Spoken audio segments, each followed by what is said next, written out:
Assalamualaikum dan selamat sejahtera semua dan salam maulidur rasul. Allahumma salli ala Sayyidina Muhammad. Diharapkan anda semua dalam keadaan sihat dan diharapkan kita semua dalam keadaan sihat dan dikurniakan rezeki yang berpanjangan, insyaAllah. Cerita kali ini kita akan pergi ke Sabah. Ya, kali ini kita akan pergi ke Sabah mengikut Rafi, watak utama dalam cerita kali ini. Apa yang diceritakan oleh Rafi pada kali ini ialah mengenai satu universiti yang terletak di Sabah.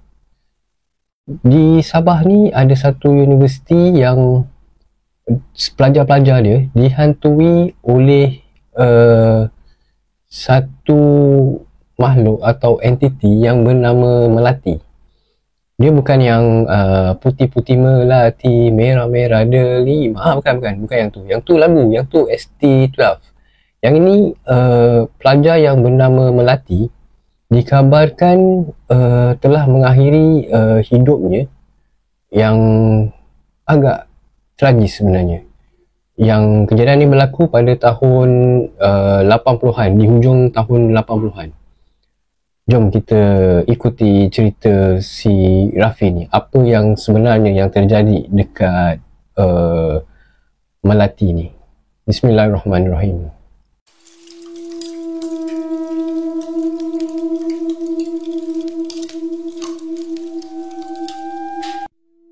Normal bagi mana-mana institusi pendidikan bermula sebagai junior. Lepas tu junior berganti senior, senior kepada siswazah kepada alumni. Namun cerita serta peristiwa yang lahirnya berlaku di institusi ini biasanya akan kekal segar zaman berzaman. Perkara ni turut dirasai oleh si Raf ni serta pelajar-pelajar di universiti ni. KM ataupun kata ganti kepada Melati, sebuah urban legend yang sentiasa hidup bagi warga kampus ni.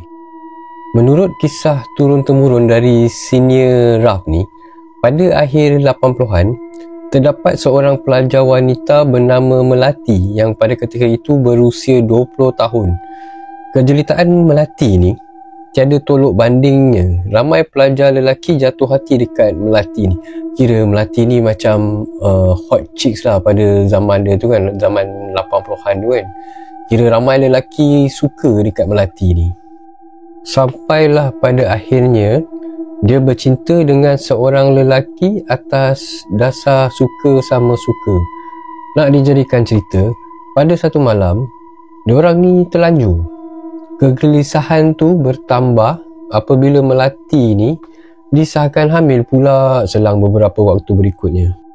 Yang lagi tak bestnya, laki tu meninggalkan Melati lepas dia tahu yang Melati ni mengandung atau pregnant. Sedangkan sepatutnya laki tu mestilah bertanggungjawab.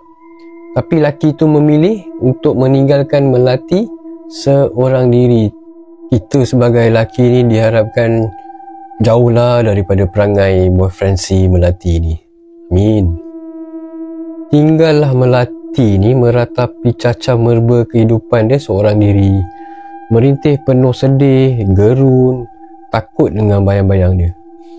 Pada akhirnya, ketika cuti semester berlangsung, masa semua pelajar balik kampung tu kan, Melati ni dia memilih jalan yang tak terduga di akal. Melati ni dia memilih jalan yang singkat untuk menyelesaikan masalah dia. Melati ni bersama kandungannya terjun dari tingkat atas asrama. Tingkat berapa tak tahulah sebab dia tak bagi tahu kan. Jatuh menghempas bumi, berdebuk. Melati meninggal dunia akibat terjun bangunan. Begitulah pilihannya. Menurutnya, mungkin itu cara terakhir bagi keluar dari lembah penuh masalah dan kesedihan. Peristiwa itu disenyapkan, namun cakap-cakap orang memang tidak dapat dibendung. Peristiwa itu tersebar luas di antara kalangan pelajar sehingga merebak ke institusi lain, termasuklah universiti, sekolah sukan dan juga politeknik yang berhampiran dengan universiti itu. Gempa aneh, ngeri, seram. Benda-benda itulah yang bermain di perasaan pelajar-pelajar universiti tersebut. Perkara tu mula menyelubungi mahasiswa dan mahasiswi selang beberapa bulan selepas peristiwa Melati. Sampaikan diorang ni tak boleh sebut nama Melati walaupun untuk sekadar suka-suka. Jika ada yang cuba untuk mengusik nama Melati ni, mereka boleh keteguran, maksudnya akan ditegur oleh entiti tersebut. Ada yang demam, ada yang jatuh sakit, jadi tak berapa betul, jadi tak mahu bercakap, dia macam senyap, dia tak nak bercakap dengan orang. Menurut Raf ni lagi, kejadian histeria selalu berlaku dekat Blok B dengan Blok C. Blok C ni lah yang dipercayai terdahulu adalah blok di mana Melati tinggal. Blok B dan Blok C ni adalah untuk pelajar perempuan. Lepas kerap aja berlaku histeria dekat Blok B dengan Blok C ni, pengurusan kemudian memindahkan pelajar perempuan ni ke Blok D, E dengan F. Manakala pelajar lelaki ni pula dipindahkan ke Blok B dan Blok C sebab nak elakkan kejadian histeria tu berulang-ulang. Menurutnya lagi, di setiap tandas dua blok berkenaan tak ada cermin. Pihak pengurusan telah membuka cermin berkenaan kerana ada pelajar yang mendakwa pernah nampak bayangan perempuan melalui cermin dalam toilet tu. Menurutnya lagi, ada segelintir pelajar yang nakal lah, bercakap besar kononnya. Diorang ni berani, dan kalau diorang nampak atau jumpa Melati tu, diorang nak minta nombor ekor. Tapi malangnya, keceluparan diorang ni membawa padah. Bila diorang nak tidur ni, dalam keadaan gelap tu kan, diorang rasa tiba-tiba macam ditampar. Lepas tu katil digoncang dengan kuat. Walaupun diorang belum lagi berjumpa dengan Melati ataupun terserempak dengan entiti tersebut, tapi diorang diganggu sebelum diorang jumpa betul-betul dengan makhluk ataupun entiti Melati ni lah. Member-member perempuan Raf ni, dia pernah beritahu Raf ni, kalau nasib-nasib pelajar perempuan yang terpilih ni dapat melihat susuk pelajar tak dikenali duduk di bangku walkway waktu tengah-tengah malam, tapi tak buat apa-apa, duduk diam termenung je. Menurut Raf lagi, selalunya bila musim histeria, seringkali keluar perkataan Melati dari mulut mangsa-mangsa yang dirasuk oleh makhluk atau entiti ni. Jadi ramai yang mengatakan yang kisah Kak M atau Melati ni bukannya dongeng semata-mata.